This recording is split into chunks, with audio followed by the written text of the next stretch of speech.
সেই জায়গায় অভ্যুত্থান এবং বিপ্লবের আকাঙ্ক্ষাটাকে ধারণ করতে হবে।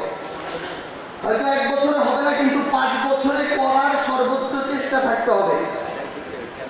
সেই জায়গা থেকে রাজনৈতিক দল হিসেবে এনসিপির আত্মপ্রকাশ এবং একটা দীর্ঘস্থায়ী লড়াইয়ে নামা। প্রথম শর্ত, রাজনৈতিক দল হিসেবে বাংলাদেশে প্রতিষ্ঠিত হওয়া। আমাদের পার্টিটাকে পার্টির চরিত্রে দাঁড় করাতে হবে। পার্টিতে তরুণদের প্রতিনিধিত্ব থাকবে, কিন্তু একটা দেশের রানিং যে 3টা জেনারেশন, দাদাদের জেনারেশন, বাবাদের, সন্তানদের, আমরা দেখি সন্তানদের জেনারেশন আমাদের ছাত্রশক্তি এবং যুবশক্তিতে মেইনলি প্রতিনিধিত্ব করে, কিন্তু বাকি 2টা জেনারেশনকে আমাদের যে মূল দল এনসিপি সেখানে অ্যাকোমোডেট করতে হবে। এনসিপি বাংলাদেশের রাজনীতিতে 46 নম্বর রাজনৈতিক দল হইতে আসে নাই। আমরা হয় জনগণের প্রতিনিধিত্ব করে সরকারি দল হিসেবে সংসদে থাকব, অথবা শক্তিশালী বিরোধী দল হব। জাতীয় পার্টির মতো পোষা রাজনৈতিক দল হইতে আমরা আসি নাই।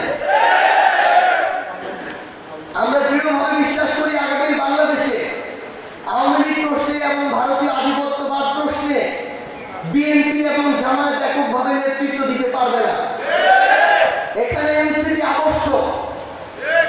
আগামী বাংলাদেশে জুলাই সনদ বাস্তবায়নে, বিচার প্রক্রিয়ার অগ্রসর হওয়া ও বাস্তবায়নে আগামী সংসদে এনসিপির অংশগ্রহণ আবশ্যক।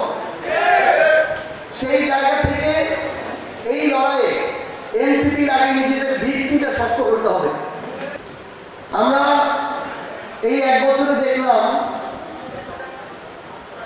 প্রত্যেকটা জায়গা থেকে পিছু টান আছে। যারা সুযোগ পেলে একে ওকে দোষারোপ করা শুরু করে, একটু ভিতরে দেখতে গেলে দেখবেন সেও একটা পিছু টান তৈরি করে, বিভিন্নভাবে এই ভালো হওয়ার প্রক্রিয়াটাকে বাধাগ্রস্ত করে।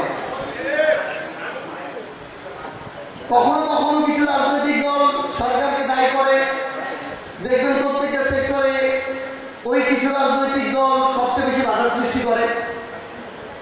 কখনো কখনো সাধারণ মানুষ গণভারে সবাইকে দায়ী করে। অনেকগুলো সেক্টরে গিয়ে দেখবেন সাধারণ মানুষেরও যখন সুযোগ হয় তখন তারাও তাদের ব্যক্তি স্বার্থ চিন্তা করে। আইন শৃঙ্খলা রক্ষাকারী বাহিনীকে বললে তারা অসহায় বোধ করে, আবার তারাও সুযোগ পেলে যতটুকু ক্ষমতার অপব্যবহার করা যায় ততটুকু করে। হয়তো সবাই করে না, কিন্তু অধিকাংশ মানুষ সুযোগের অভাবে সব।